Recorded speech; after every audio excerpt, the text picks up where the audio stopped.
Good afternoon, and thank you for coming. I specifically wanted to thank my local and federal counterparts for being here today and for being a part of this collaboration against violence within the city of Baltimore.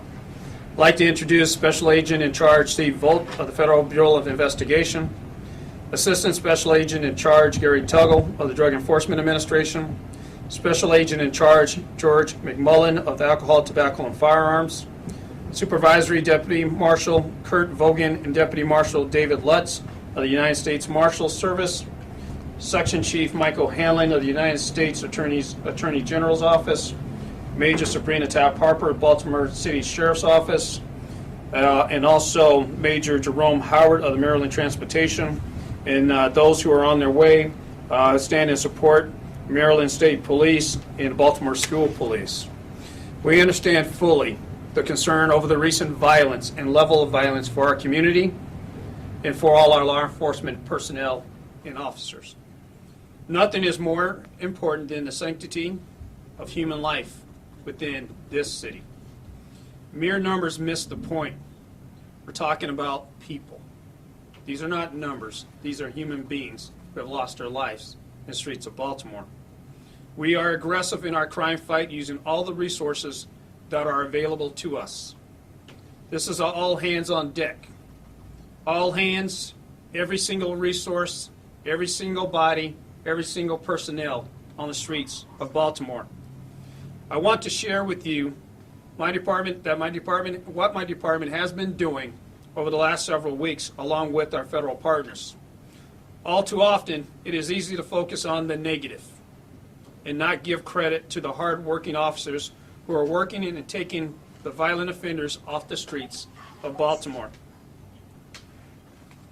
2 days ago, we made an arrest in the murder of Mr. Bennett, who was killed this past Friday on Belvedere Avenue. Today, with the hard work of our detectives, the community, and our warrant apprehension task force, we obtained a warrant for the body of Kevin Pyatt, P-Y-A-T-T, who was apprehended for the Memorial Day weekend double shooting at the 2900 block of Runha. I hope I'm pronouncing that correctly. Thank you.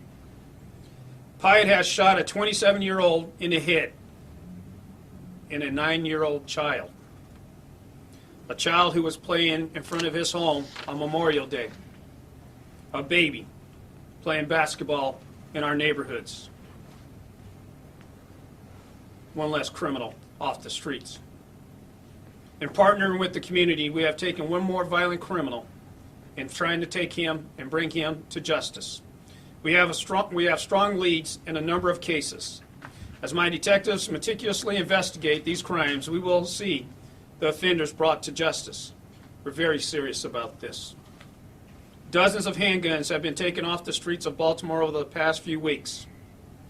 We have a number of residential search warrants pending to be served. Our detectives who are investigating many of the burglaries and the destruction of property have a focus and are working with the Baltimore City School Police. Our detectives have made 10 arrests on identified offenders and have 11 more open warrants for additional charges.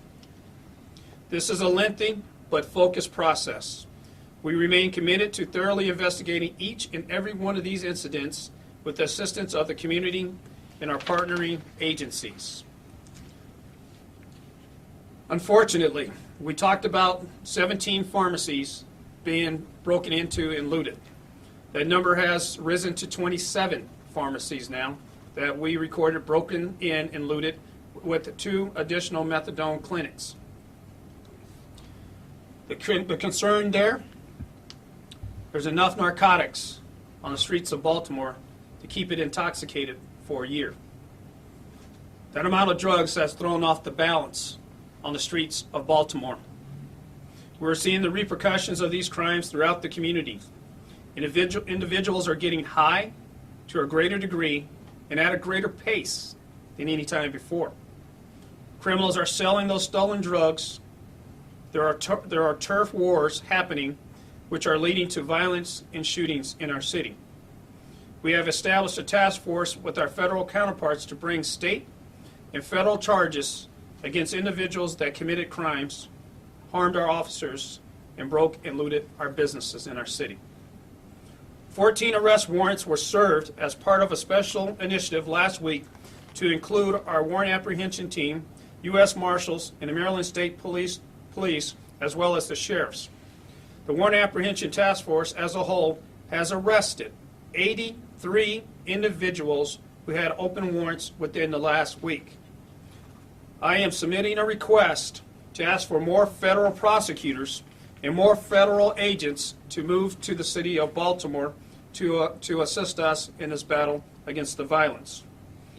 I have also and will ask the U.S. Attorney to look at filing one felony federal gun charges in more of those cases, meaning that you only have to have one felony, and then we're going to prosecute you on a federal level. We remain focused on the crime fight. Collectively, we will return this city back to normalcy. Collectively, we're here to share that we're serious about this fight and we'll bring people to justice. Are there any questions that we can answer? Commissioner Betts, will you describe what's happening with the now 27 pharmacies that have been hit as what we're seeing now? Is that more of a drug war? Would you describe it as that? I'm going to ask Gary Tuggle, a DEA, to talk a little bit about that. Sure, thank you. First of all, the pharmacies were hit in conjunction with the rioting and civil unrest. Initially, we were given the number of 17 because that's the number that was reported. The pharmacy's requirement to report to us is oftentimes behind schedule, so we may not get the reporting for some time.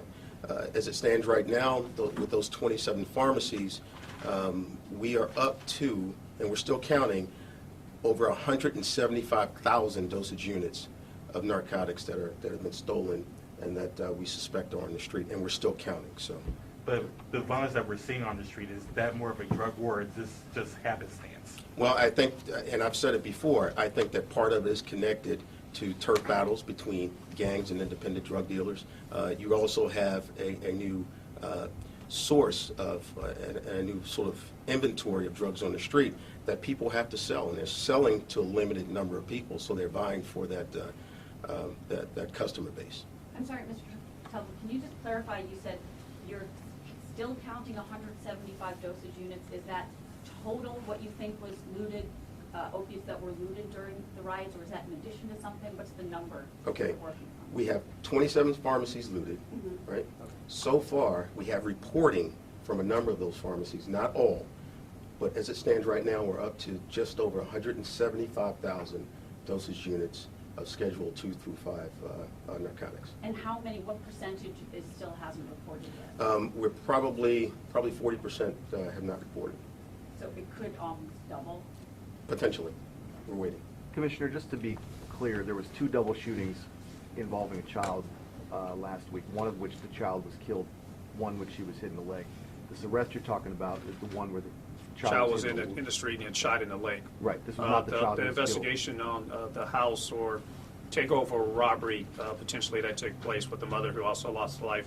We have some leads on that we're following up. Can you speak to the night of the riots a little bit?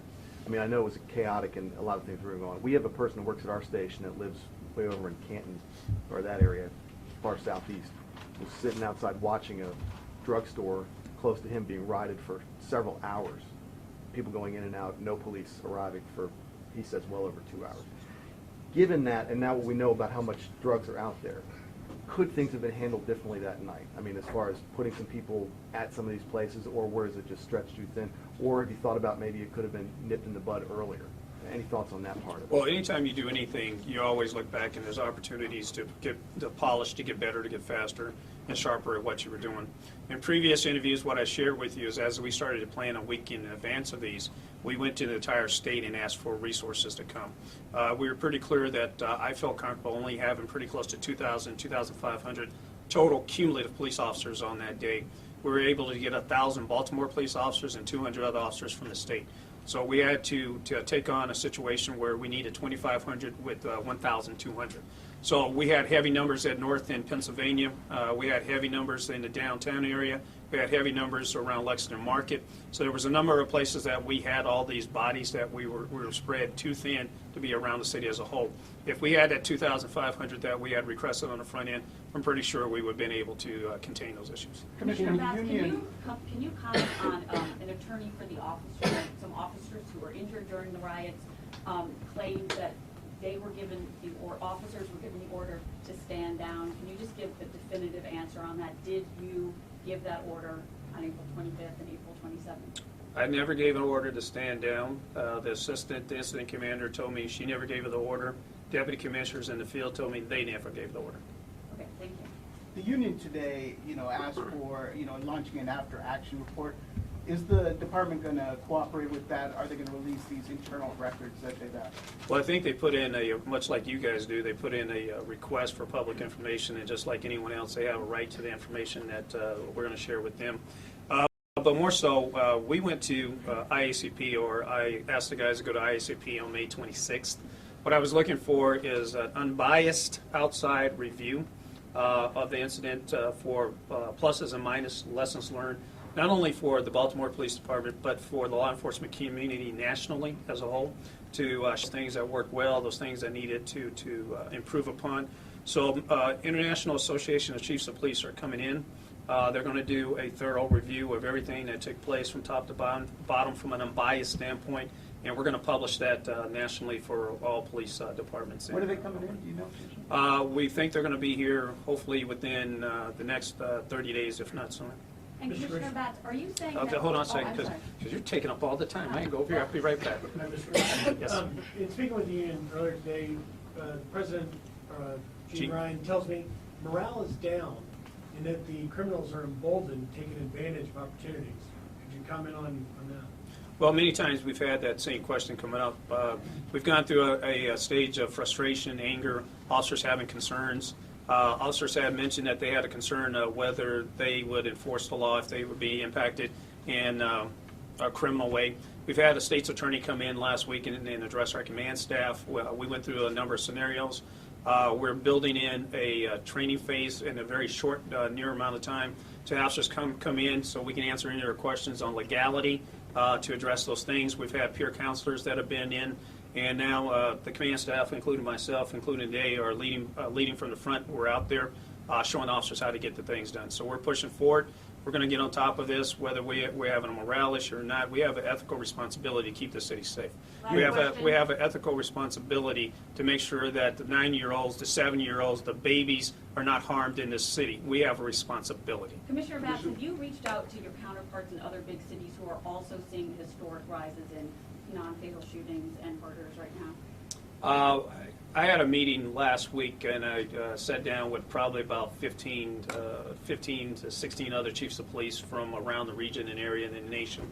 And we kind of have what we call a chief executive officer symposium. We just sat around, had dinner, and we started talking about these different things. So we are having those discussions. They were having learning lessons from us. We were having learning lessons from them, and we're talking about the issues that are there. Policing is changing. The evolution of law enforcement is taking place right here in front of us. So it's just not a Baltimore issue. This is a national police issue, and it's evolution taking place in front of us. Thank you. Thank you.